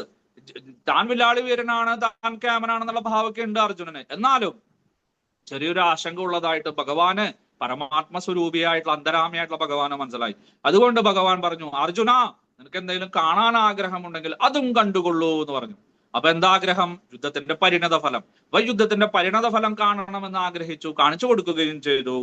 ധൃതരാഷ്ട്രപുത്രന്മാരും ഭീഷ്മപിതാമഹനും ദ്രോണാചാര്യരും കർണനും ദുര്യോധന ദുശാസനാദികളും എല്ലാം നിങ്ങളുടെ പക്ഷത്തുള്ള, അർജുന പക്ഷത്തുള്ള പാണ്ഡവ യുദ്ധവീരന്മാരും എല്ലാവരും അങ്ങയുടെ വായിലേക്ക് അതാ പ്രവേശിക്കുന്നു, കാലത്തിലേക്ക് പ്രവേശിക്കുന്നു, മൃത്യുവിലേക്ക് പ്രവേശിക്കുന്നു. നിന്തിരുവടിയുടെ വായയിലേക്ക് ദ്രുതഗതിയിൽ ചെന്ന് വീഴുന്നു. ചിലര് തകർന്ന് ഉടഞ്ഞ ശരീരത്തോട് കൂടിയിട്ട്, തലയോട്ടിയെല്ലാം പൊട്ടിയിട്ട് അങ്ങയുടെ പല്ലുകൾക്കിടയില് അവരുടെ തലയോട്ടികളും കയ്യും കാലുമെല്ലാം നീണ്ടു നിവർന്ന് കിടക്കുന്ന കാഴ്ചയാണ് കാണുന്നത്. എന്ന് പറഞ്ഞ എന്താണ്? അവര് മൃതപ്രായരായിരിക്കുന്നു, അവര് മരണത്തെ വരിച്ചിരിക്കുന്നു. അതുകൊണ്ടാണല്ലോ ഈ അസ്ഥി കഷ്ണങ്ങൾ കാണുന്നത്. യഥാ നദീനാം ബഹവോ ഭുവഗ സമുദ്രമേവാഭിമുഖാ ദ്രവന്തി തഥാ തവാമി നരലോകവീര വിശന്തി വക്ത്രാണി വിജ്വലന്തി യഥാ പ്രദീപ്തം ജ്വലനം പതംഗ വിശന്തി നാശായ സമർത്ഥവേഗ തദൈവ നാശായ വിശന്തി ലോക തവാഭി വക്ത്രാണി സമർത്ഥവേഗ. നദികള് പല വഴിക്കും സഞ്ചരിച്ച്, ജലപ്രവാഹങ്ങളെല്ലാം വലിയ വലിയ ഗംഗ, യമുന, സരസ്വതി, ഗോദാവരി, തുംഗഭദ്ര, മഹാനദി, ബ്രഹ്മപുത്ര, ഇതെല്ലാം എങ്ങനെയാണ് പാറക്കെട്ടുകളെയും എല്ലാം തകർത്ത് വൃക്ഷങ്ങളെയെല്ലാം കടപുഴക്കി സമുദ്രത്തിലേക്ക് പ്രവേശിക്കുന്നത്? അതുപോലെ ഈ യുദ്ധത്തിന് വന്നിരിക്കുന്ന സകല മഹാവീരന്മാരും, അല്ലെ, ആ യോധവീരന്മാര്, രഥികള്, അതിരഥികള്, മഹാരഥികള് എല്ലാവരും തന്നെ അങ്ങയുടെ വായിലേക്ക് വീഴുന്നു. ഈ ആമ്പാറ്റകൾ ചാവാനായിട്ട് എങ്ങനെയാണ് വിളക്കിന്റെ മുകളിലേക്ക് വരുന്നത്, ആ പ്രകാശത്തിലേക്ക് വരുന്നത്? അതുപോലെ ഈ രാജാക്കന്മാരെല്ലാം 1000 സൂര്യന്മാരുടെ പ്രകാശത്തിൽ നിൽക്കുന്ന ദിവ്യരൂപത്തിലേക്ക് പ്രവേശിച്ച് യാമ്പാറ്റകളെ പോലെ അവിടെ കൈകാലുകളും തലയുമെല്ലാം നഷ്ടപ്പെട്ട അങ്ങയുടെ വായിലേക്ക് പ്രവേശിക്കുന്ന പോലെ ഞാൻ കാണുന്നു. ലേലീഹസേഗ്രസമാന സമന്ധാത് ലോകാൻ സമഗ്രാൻ വദനൈർജ്വലഭിഃ തേജോഭിരാപൂര്യ ജഗത് സമഗ്രം ഭാസസ്തവോഗ്രാ പ്രദബന്തി വിഷ്ണു. ഇപ്രകാരം വായിൽ നിന്നെല്ലാം അഗ്നി വരുന്ന, തീജ്വാലകളെ കൊണ്ടുവരുന്ന വദനങ്ങളെ കൊണ്ട് എല്ലായിടത്തു നിന്നും സകല ലോകങ്ങളെയും അങ്ങ് ജ്വലിപ്പിക്കുന്നു. നക്കി നുണയുന്ന പോലെയാണ് നോക്കുന്നത്. സർവജീവജാലങ്ങളെയും ഈ കരടി, സിംഹം, പുലിയെല്ലാം നക്കിയെടുത്തിട്ട് ഭക്ഷിക്കുന്ന പോലെ സകല ജീവജാലങ്ങളെയും അങ്ങ് ഭക്ഷിക്കുന്നു. ആഖ്യാഹിമേഘോ പവാനുഗ്രൂപ നമോസ്തുതേ ദേവവര പ്രസീദ വിജ്ഞാതുമിച്ഛാമി ഭവന്തമാദ്യം നഹി പ്രജാനാമി തവ പ്രവൃത്തിം. അല്ലയോ ആദിപുരുഷനായിട്ടുള്ള ആദിമധ്യാന്ത രൂപമായിട്ടുള്ള യോഗേശ്വര നിന്ദുരുവടിയെ ഭഗവാനെ ഉഗ്രരൂപനായിട്ടുള്ള അങ്ങ് ആരാണ് ശരിക്കും യഥാർത്ഥത്തില്? അങ്ങ് ആരാണെന്ന് വെളിപ്പെടുത്തൂ. കാലസ്വരൂപനാണോ അങ്ങ്? അങ്ങ് ജഗദ്ഗുരുവാണോ? ജഗത് പിതാവാണോ? സൃഷ്ടിസ്ഥിതി സംഹാരമൂർത്തിയാണോ? ഇത് ഏത് രൂപമാണ് അങ്ങ് സൃഷ്ടിച്ചിരിക്കുന്നത്? അങ്ങയുടെ രൂപം കണ്ടിട്ട് എനിക്ക് ഒന്നും സഹിക്കാൻ പറ്റണില്ല. അങ്ങ് ആരാണെന്ന് വെളിപ്പെടുത്തിയാലും എന്ന് പറഞ്ഞു. കാരണം മുമ്പിൽ നിൽക്കുന്ന രൂപം കണ്ടിട്ട് ആരാണെന്ന് പോലും മനസ്സിലായില്ല. സ്ഥലകാല ആ വിഭ്രാന്തി എല്ലാം ഉണ്ടായിരിക്കുന്നു. ഭഗവാന് ദയ തോന്നി. ഭഗവാൻ പറഞ്ഞു, ശ്രീ ഭഗവാനുവാച കാലോസ്മി ലോകക്ഷയകൃത് പ്രവൃദ്ധ ലോകാൻ സമാഹർത്തുമിഹ പ്രവൃത്തഃ ഗൃദേബി ത്വാം ന ഭവിഷ്യന്തി സർവേ യേവ സ്ഥിതാ പ്രത്യനേകേഷു യോധാഃ. അല്ലയോ അർജുന, ലോകത്തെ നശിപ്പിക്കുന്ന ശക്തമത്തായിട്ടുള്ള കാലമാണ് ഞാൻ, കാലനാണ് ഞാൻ. എല്ലാത്തിനെയും നശിപ്പിക്കുന്ന ഒരു കാലം, സമയം, ടൈം ഉണ്ടല്ലോ, അതാണ് ഞാൻ. സൃഷ്ടിസ്ഥിതി സംഹാരമൂർത്തിയാണ്. ഉണ്ടാക്കുന്നതും ഞാൻ തന്നെ, നിലനിർത്തുന്നതും ഞാൻ തന്നെ, സംഹാരമൂർത്തിയായിട്ട് വരുന്നതും ഞാൻ തന്നെ. ഇനി ആദ്യത്തെ സർഗാദിയിൽ കുറച്ച് കാര്യങ്ങൾ മറ്റുള്ള ദേവന്മാർക്ക് നൽകിയാലും എല്ലാത്തിന്റെയും ഉടമസ്ഥാവകാശം നിയന്ത്രണമാരുടെ കയ്യിലാണ്, പരമദിവ്യോത്തമ പുരുഷനായിട്ടുള്ള ഭഗവാന്റെ. അതുകൊണ്ട് ഇരു സൈന്യങ്ങളിലുമുള്ള എല്ലാ യോദ്ധാക്കളെയും നശിപ്പിക്കുവാനാണ് ഞാൻ വന്നിരിക്കുന്നത്. കാരണം ഭൂമിക്ക് ഭാരം വർദ്ധിച്ചിരിക്കുന്നു. അതുകൊണ്ട് സംഹാര താണ്ഡവം ആടുവാനാണ് ഞാൻ വന്നിരിക്കുന്നത്. നീ യുദ്ധം ചെയ്താലും ചെയ്തില്ലെങ്കിലും, നിന്റെ സ്വധർമ്മം അനുഷ്ഠിച്ചാലും അനുഷ്ഠിച്ചില്ലെങ്കിലും ഞാൻ ഇവരെയെല്ലാം കൊല്ലും. ഞാൻ ഇവരെ കൊണ്ടുപോകാനാണ് വന്നിരിക്കുന്നത്. അതുകൊണ്ട് നീ എന്തിനാ വെറുതെ സമയം കളയുന്നത്? നീ യുദ്ധം ചെയ്യൂ. ചെയ്താലും ചെയ്തില്ലെങ്കിൽ അവരും മരിക്കും. നീ കണ്ടതല്ലേ? നീ വലിയൊരു സിനിമാ സ്ക്രീനിൽ കാണുന്ന പോലെ നീ കണ്ടില്ലേ അവരെല്ലാം മരിച്ചു കിടക്കുന്നത്? പിന്നെ എന്തിനാ നീ ഭയപ്പെടേണ്ട ആവശ്യം? എഴുന്നേൽക്കൂ അർജുന, യുദ്ധം ചെയ്യൂ. തസ്മാത്വമുത്തിഷ്ഠ യശോ ലഭസ്വ ജിത്വാ ശത്രുൻ ഭുക്ഷരാജം സമൃദ്ധം മയൈവൈധേ നിഹതാ പൂർവമേവ നിമിത്തമാത്രം ഭവ സവ്യസാചിൻ. അതിനാൽ അർജുന, വീരശൂര പരാക്രമിയെ, മഹാബാഹു, എഴുന്നേൽക്കൂ. നിനക്ക് ചെയ്യാൻ സാധിക്കും. ഇവരെയെല്ലാം വധിക്കാൻ സാധിക്കും. ഈ ശത്രുക്കളെല്ലാം ജയിച്ച് നീ പേരും പ്രശസ്തിയും സമ്പാദിക്കൂ, കീർത്തി നേടൂ, കീർത്തി സമ്പാദിക്കൂ. ഐശ്വര്യ സമൃദ്ധമായിട്ടുള്ള ഈ ഭാരതവർഷത്തെ നീ അനുഭവിക്കൂ. ഭോഗാസക്തമായിട്ടുള്ള രാജ്യത്തെ അനുഭവിക്കൂ, നീയും നിന്റെ സഹോദരന്മാരും കൂടിയിട്ട്. ഞാൻ ഇവരെ കൊന്നു കഴിഞ്ഞിരിക്കുന്നു. ഇവരുണ്ടായ സമയത്ത് തന്നെ എക്സ്പയറി ഡേറ്റ് ഇവരുടെ തലയിൽ എഴുതി വെച്ചിട്ടുണ്ട്. അതുകൊണ്ട് നീ നിമിത്തം മാത്രമാണ്. നിന്നെ നിമിത്തമാക്കിയിട്ട് ഇവരെയെല്ലാം ഞാൻ വധിക്കുവാനായിട്ട് ആഗ്രഹിക്കുന്നു. എല്ലാവരും മരിച്ചു കഴിഞ്ഞിരിക്കുന്നു. നിന്റെ അസ്ത്രങ്ങള് ശരീരത്തിൽ സ്പർശിക്കേണ്ട താമസം. ഇവരെല്ലാം വീഴും. അതുകൊണ്ട് സവ്യസാചിൻ, സമർത്ഥനായ അർജുന, വലത് കൈ കൊണ്ടും ഇടത് കൈ കൊണ്ടും അസ്ത്രങ്ങൾ അയക്കാൻ കഴിയുന്നവനെ നിനക്ക് ചെയ്യുവാൻ കഴിയും. നിനക്ക് മാത്രമേ ചെയ്യുവാൻ സാധിക്കൂ. അതുകൊണ്ട് നീ നിമിത്തമായിട്ട് ഭവിച്ചിട്ട് എന്നെ സഹായിക്കുകയാണ് വേണ്ടത്, മാറി നിൽക്കുകയല്ല വേണ്ടത്. ദ്രോണം ച ഭീഷ്മം ച ജയദ്രഥം ച കർണം തഥാ ജ്ഞാനവിയോധ വീരാൻ മയാ ഹതാംസ്ത്വാ ജഹിമാ വ്യതിഷ്ഠ യുദ്ധസ്വഛേദം സ്ഥിരണേ സപജ്ഞാൻ. നോക്കൂ, നീ എന്റെ ശരീരത്തിലേക്ക് വീണ്ടും നോക്കൂ. അതാ ഭീഷ്മപിതാമഹൻ കിടക്കുന്നു, കർണൻ കിടക്കുന്നു, ദുര്യോധനനും ദുശാസനനും കിടക്കുന്നുണ്ട്, ജയദ്രഥനും കിടക്കുന്നുണ്ട്, എല്ലാവരും കിടക്കുന്നുണ്ട്. കാണുന്നില്ലേ നീ? അതുകൊണ്ട് അവരെയെല്ലാം വധിച്ചുകൊള്ളൂ. നീ വധിച്ചു കഴിഞ്ഞാലത്തെ ഭാവിയിൽ വരാവുന്ന രംഗങ്ങളാണ് ഞാൻ നിനക്കിപ്പോ കാണിച്ചു തന്നത്. അതുകൊണ്ട് ഭാവിയിലെ രംഗത്തെ നിന്റെ ഹൃദയത്തിൽ വെച്ചുകൊണ്ട് അവരെല്ലാം മരിച്ചു കഴിഞ്ഞിരിക്കുന്നു എന്ന് വർദ്ധിച്ച സന്തോഷത്തോടു കൂടിയിട്ട്, വർദ്ധിച്ച വീര്യത്തോടു കൂടിയിട്ട് നീ യുദ്ധം ചെയ്യൂ. നിനക്ക് ശത്രുക്കളെ ജയിക്കുവാനായിട്ട് കഴിയും. വീണ്ടും സഞ്ജയൻ നമ്മളെ ആ ഹസ്തിനാപുരം കൊട്ടാരത്തിലേക്ക് കൊണ്ടുപോകുന്നു. എന്തിനു വേണ്ടിയിട്ട്? സാക്ഷിയായിട്ട്. ഇവിടെ നടക്കുന്ന കാര്യങ്ങളെല്ലാം ഞാൻ അറിയുന്നുണ്ട് എന്ന് നമ്മളെ പറഞ്ഞു മനസ്സിലാക്കാനായിട്ട്. സഞ്ജയ ഉവാച ഏതത് ശ്രുത്വാ വചനം കേശവസ്യ കൃതാഞ്ജലിർവേപമാന കിരീടേ നമസ്കൃത്വാ ഭൂയ ഏവാഹ കൃഷ്ണം സഗദ്ഗദം ഭീത ഭീത പ്രണമ്യ. ഭഗവാന്റെ ഈ വാക്കുകളെല്ലാം കേട്ടപ്പോ ഭയം ഉണ്ടായിരുന്നു. പതുക്കെ ഭയമെല്ലാം കുറഞ്ഞ് വിറച്ചുകൊണ്ട് ഭഗവാനോട് സന്തോഷത്തോട് കൂടിയിട്ട് അങ്ങനെ കണ്ടമിടറിക്കൊണ്ട് വീണ്ടും പറഞ്ഞു. അർജുന ഉവാച സ്ഥാനേ കൃഷികേശ തവ പ്രകൃത്യ ജഗത് പ്രഹർഷ്യത്യനുരജ്യതേ ച രക്ഷാംസി ഭീതാനി ദിശോ ദ്രവന്തി സർവേ നമസ്യന്തി ച സിദ്ധസംഗാം കസ്മാച്ഛതേനാനമരേൻ മഹാത്മൻ ഗരീയസേ ബ്രഹ്മണോപ്യാദികർത്രേ അനന്തദേവേശ ജഗന്നിവാസ ത്വമക്ഷരം സദസത് തത്പരം യത്. അങ്ങയുടെ ഈ വിശ്വരൂപമെല്ലാം കണ്ടിട്ട് ഉത്തമ കീർത്തി കൊണ്ട് വൈഭവം കൊണ്ട് എനിക്ക് ഭയമൊക്കെ ഉണ്ടായെങ്കിലും ഞാൻ അത് സുഖിക്കുന്നു. സകല ദേവദേവന്മാരും അങ്ങയെ സ്തുതിക്കുന്നു, മംഗളഗീതങ്ങൾ പാടുന്നു, വേദോക്തമായിട്ടുള്ള മന്ത്രങ്ങളെല്ലാം ചൊല്ലുന്നു. എല്ലാ സിദ്ധന്മാരും യോഗികളും പരിശുദ്ധ ഭക്തന്മാരും യോഗനിഷ്ഠന്മാരുമെല്ലാം അങ്ങയെ നമസ്കരിക്കുന്നു.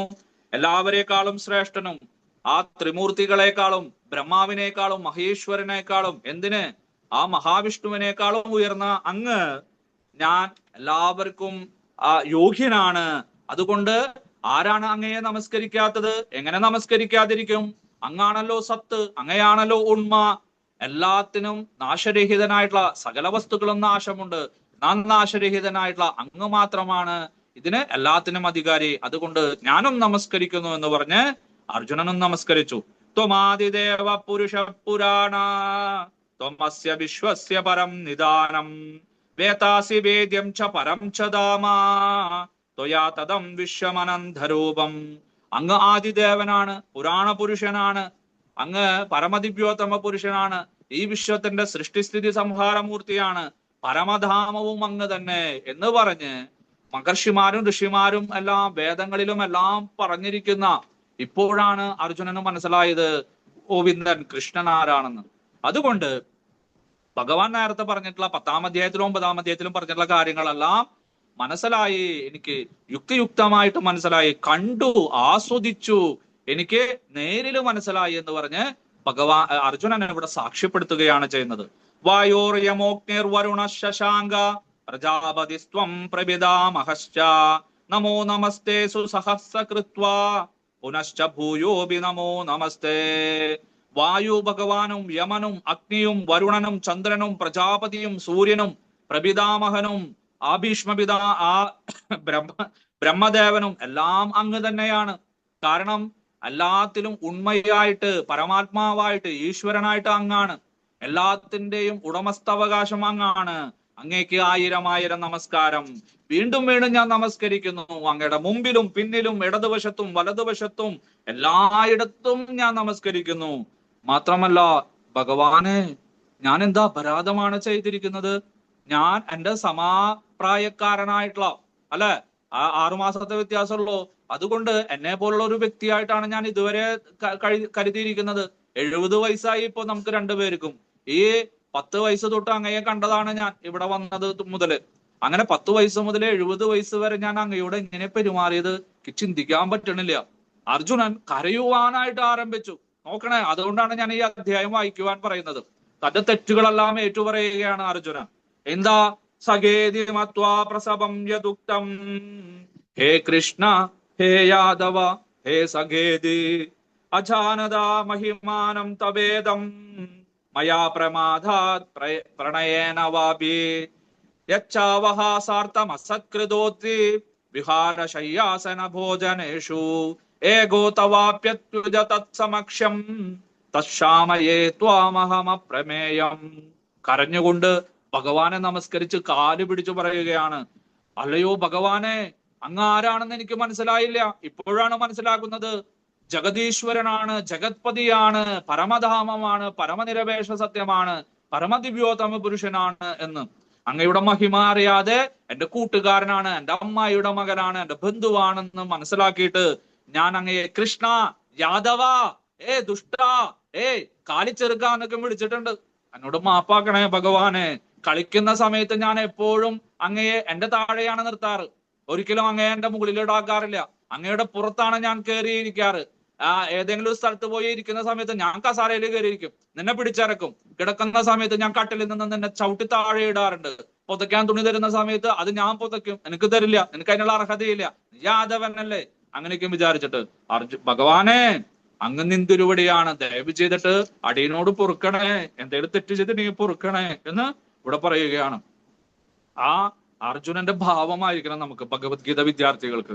എന്നാൽ മാത്രമേ ഭഗവാനെ നമുക്ക് അംഗീകരിക്കുവാൻ സാധ്യമുള്ളൂ. പിതാസി ലോകസ്യ ചരാചരസ്യ ത്വമസ്യ പൂജ്യസ്യ ഗുരുർഗരീയാൻ നത്വത്സമസ്തോപിക കുതോന്യാ ലോകത്രയേവ പ്രതിമ പ്രഭാവഹാം. അല്ലയോ പ്രഭാവ സ്വരൂപനായിട്ടുള്ള ഭഗവാനെ, അങ്ങ് ചരാചരാത്മകമായിട്ടുള്ള ലോകത്തിന്റെ പിതാവാണ്, പരമപൂജ ഗുരുവാണ്.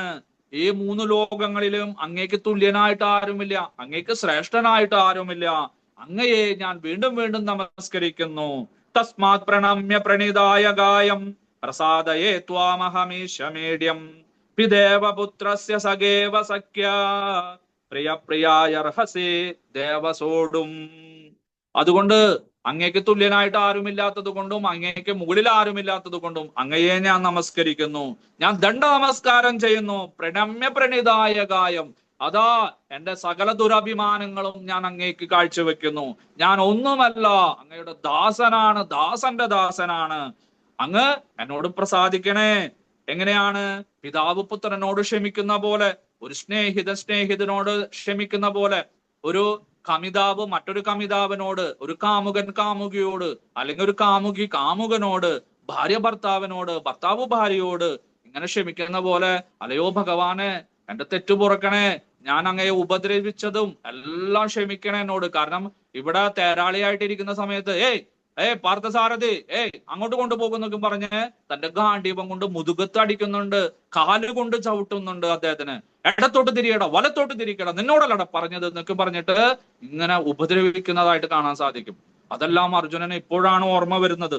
അദൃഷ്ടപൂർവം ഹൃഷിതോസ്മി ദൃഷ്ട്വാ ഭയേന ച പ്രവദിതം മനോമേ തദേവ മേ ദർശയ ദേവരൂപം പ്രസീദ ദേവേശ ജഗന്നിവാസ.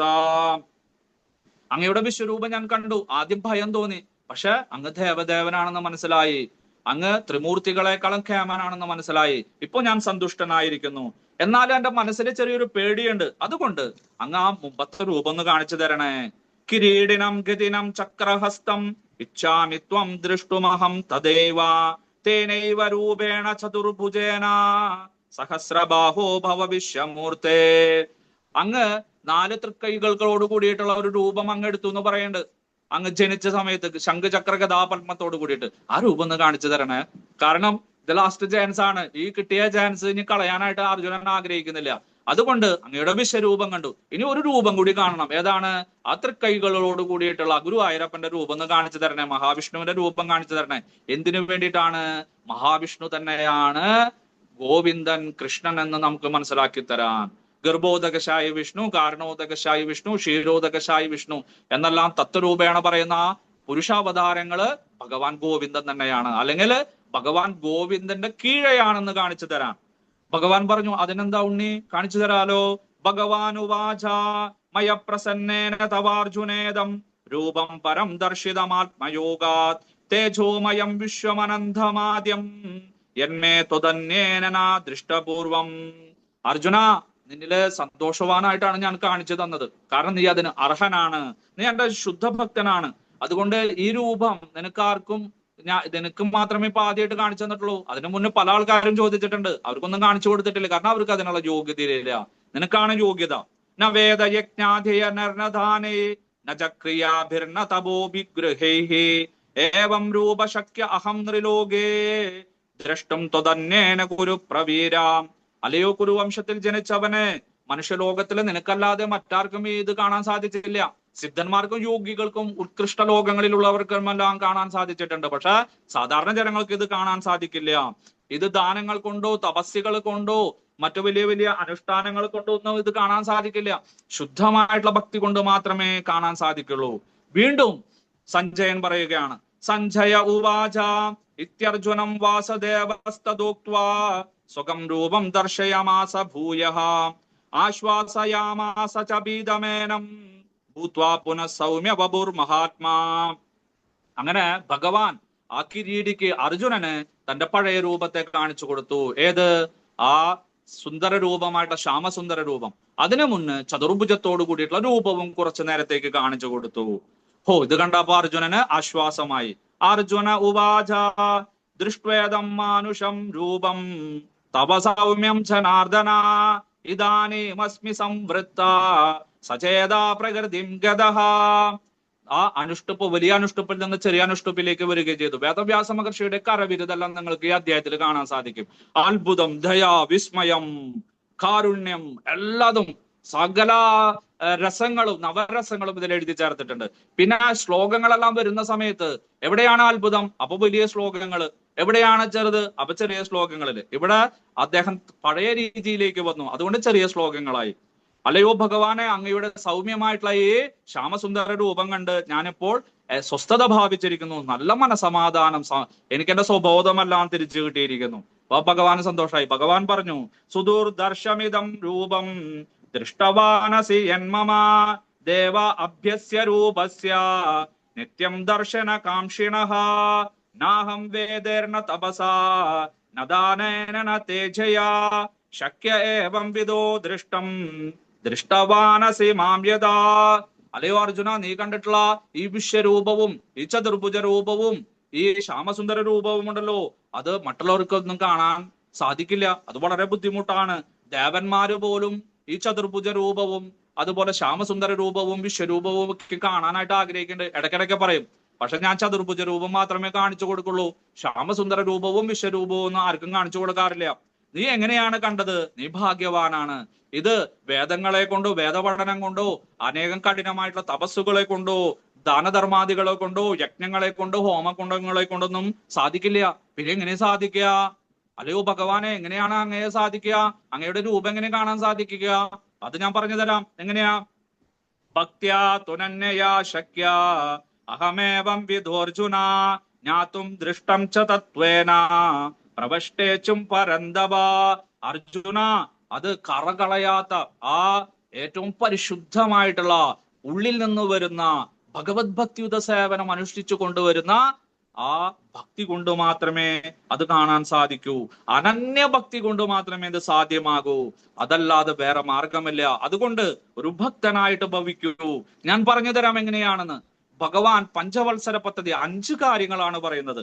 മത്കർമ്മ കൃത് മത് പരമഃ മദ്ഭക്ത സംഗവർജിതഃ നിർവൈര സർവഭൂതേഷു യസ്യ മാമേതി പാണ്ഡവ.